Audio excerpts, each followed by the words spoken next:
Pemirsa, Anda masih bersama kami dalam Hot Ekonomi. Sebelum melanjutkan perbincangan, rekan Ahmad Merodi akan terlebih dahulu menyampaikan sejumlah data. Dodi, silakan. Ya, Popi dan juga pemirsa, Bank Indonesia mencatat kredit yang disalurkan perbankan mengalami perlambatan pada Agustus 2020. Perlambatan penyaluran kredit terutama terjadi baik pada debitur korporasi maupun perorangan. Nah, selain itu dana pihak ketiga juga naik tinggi pada Agustus 2020 senilai 6.228,1 triliun rupiah. Kita simak datanya untuk kredit perbankan. Ini perkembangannya dalam triliun rupiah. Ada data yang kami sajikan adalah 2019 sampai 2020. Akan tetapi mungkin kita fokus saja ke 2020.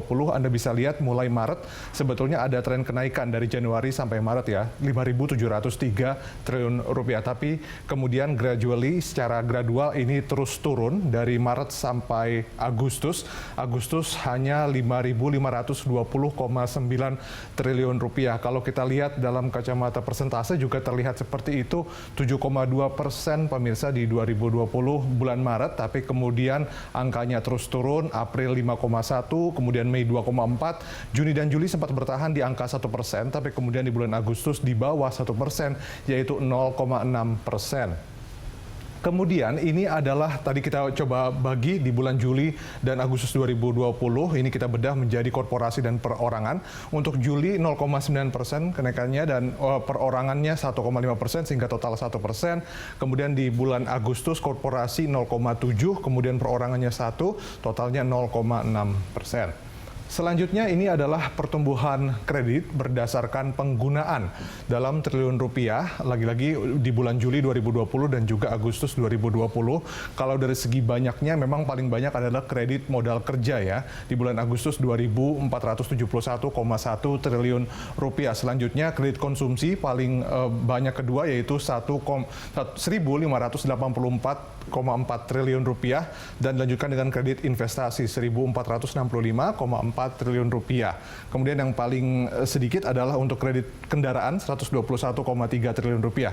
Tapi kalau kita lihat secara persentase justru yang paling banyak adalah untuk kredit multiguna yaitu 43,1%. Ini turun tipis dari bulan Juli yang 43,3%. Kemudian untuk kredit kendaraan 15,1% dan setelah itu tidak ada lagi yang double digit ya, semuanya berada di kisaran 1 digit persen. Kemudian untuk dana pihak ketiga tahun 2020 penghimpunannya seperti ini, pemirsa, Juli dan Agustus. Giro itu 1.411,1 triliun rupiah, Agustus naik ya jadi 1.508,4, kemudian tabungan 2.000 triliunan dan di bulan Agustus juga ada kenaikan, sementara simpanan berjangka 2.646,3 triliun rupiah untuk bulan Juli masih di 2.600-an tapi ada kenaikan juga di bulan Agustus sehingga totalnya kita bisa lihat ini naik kurang lebih 170-an atau 160-an sampai 170-an triliun rupiah dari Juli ke Agustus secara total.